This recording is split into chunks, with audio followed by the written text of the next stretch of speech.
whatever it is. I mean, there's so many different ways to be creative, but why that's a trigger? And I want to dive into the depths of it. And that, to me, is the spirituality of creativity. I love it. So part of what happens, even in our creative flow, right? We may love something and creativity flows out through our heart, right? Because it's part of our passion. And I watch you do this. You are so passionate about building all of the amazing resources that we have for Suivera. And you're moving photos and images and everything around to create this open look and feel. But suddenly thought kicks in. And our brains just start going, okay, but I'm thinking ahead and I'm in the future, and stop just starts to happen.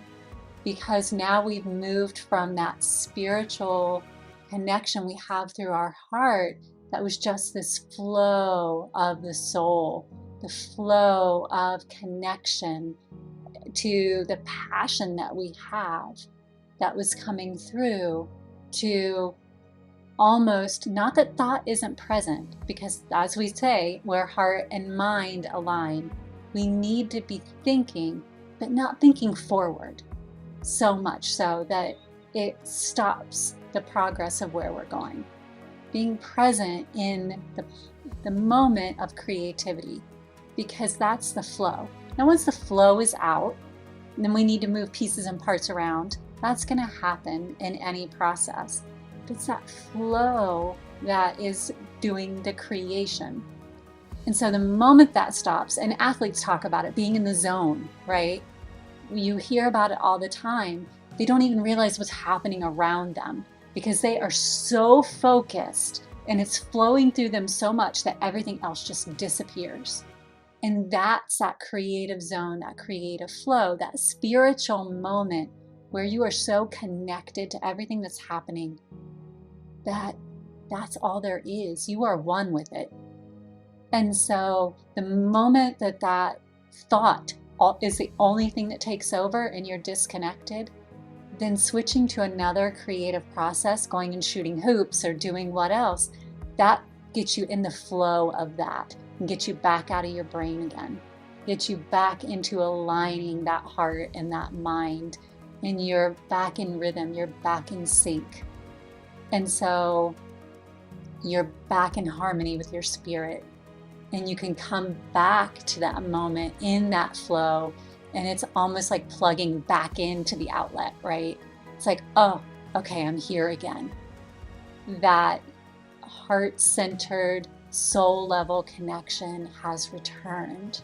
And we call it inspiration and intuition, right? So not only am I inspired, I have that intuitive insight, that knowing, without knowing why, just knowing and trusting. And we have this mantra that you and I use all the time, trust and allow. Just trust and allow, because ultimately you can change it after. It's not like it's carved in stone. Choice is an ever-present thing. If I don't like what I created now, I can choose to create something different next time. Just let it flow. And so the spiritual aspect of that is in the trusting, the surrendering, the allowing, and the knowing that we can always choose to change it later. I love that. So that really is about being present. Always. There's so much knowing that we can change it. And the only reason why we would want to go into the future with our thoughts is typically to be adverse to fear, right? We want to create a situation where we're not feeling fear. So we go into the future to kind of place ourselves in there, to feel it, to be like, well, I don't want to do that. So it's like that short-term feeling of it to say, well, how do I get around that? Or how do I not get to that point? But true surrender, true knowing is absent of that. It is, as you said, trust. It is fully being present. And I love that. That was a beautiful discussion. Yeah, and just answer just what you just said. That was amazing. It was, And I love that you brought up the zone, because I don't know how many people connect that is creativity in action. Because it's sports, usually. Oftentimes sports isn't viewed as creative unless you're an athlete, and you do hear people say within that, like, oh, that was a creative shot, or that wasn't a creative approach. But outside of sports, you just don't hear it very often.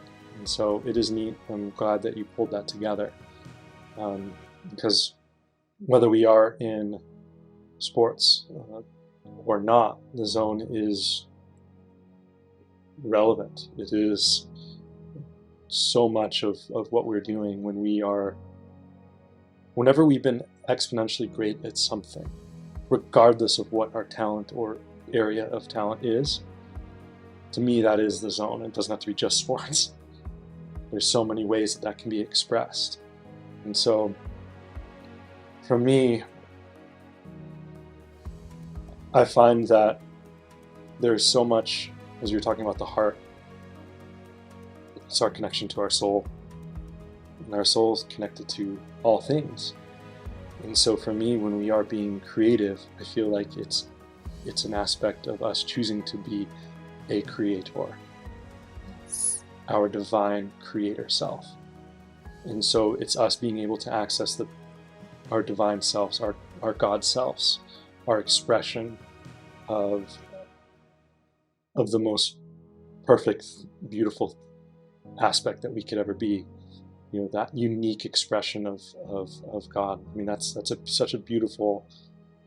Honestly, I'm kind of shaking at words here, because there aren't words to that type of beauty when people fully trust in who they are.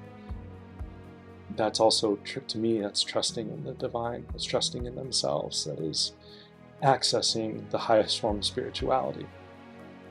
And so when we can get out of our own way and let our mind and body become tools for our soul in that approach, then that's when we are our creative selves, our creator selves. Exactly. Whether we realize it or not, our life is our greatest creation. We are creating our experience in every moment of every day. Yes. Every single moment. So we can talk about the sub-creative processes that we're doing, which I say sub because they're like the experiences within the life experience as a whole. Yeah. Right? But every choice we make is a creation that creates our life experience. So us choosing to be right here, right now, making this podcast is what created the experience that we're having in making this podcast. And so if we had made a different choice, we'd be having a different experience.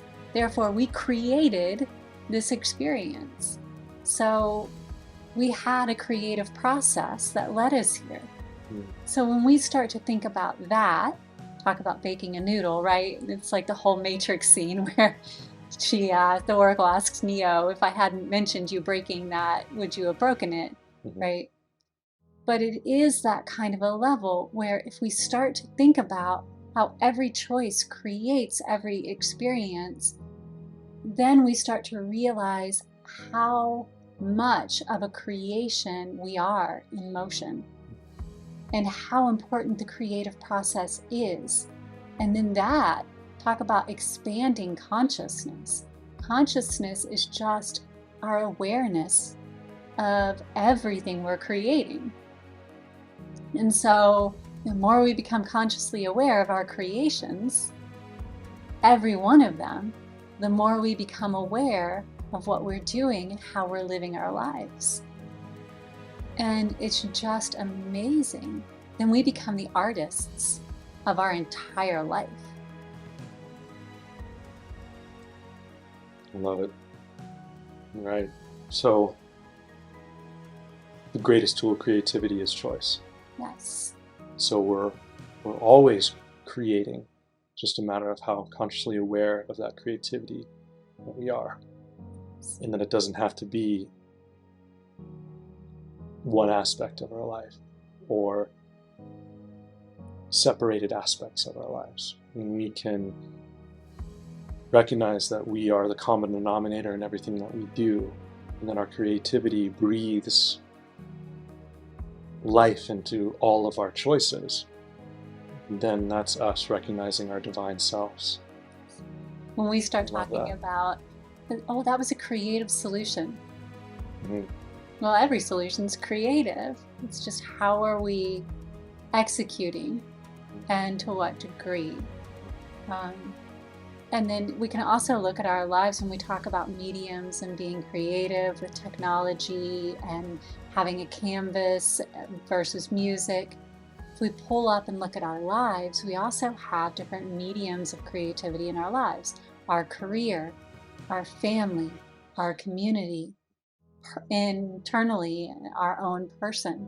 So those are all of our mediums for creativity on the greater scale of life.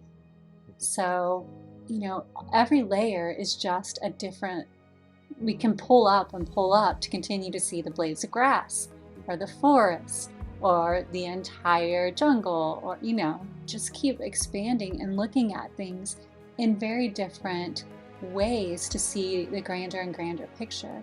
But all of it is creation, which means all of it is creativity, because you have to be creative to have a creation. Right. Makes so much sense. And even the earth is a creative canvas for our soul through the human experience. So we can kind of just keep going up and up and up, and start to recognize that, I love this. And that really, again, to me, keeps, we always like to talk about, as humans, we like to talk about the symptoms, if you will. Yes. So, but how do we get to the source? How do we get to the root? Yes. And to me, all these are beautiful. I mean, fortunately, when it comes to creativity, the symptoms are beautiful and amazing, and they've shaped human history for thousands of years. But the real root of it is that divine connection, that creator soul self, in service of others while being in service of self. And that's like, I desire everyone else to be creative because I desire to see God in all things expressing God's creative self. And that's also what I desire for myself, so that I can express myself, and then I can witness God in everything around me. I mean, that's such a beautiful, what's more beautiful than that?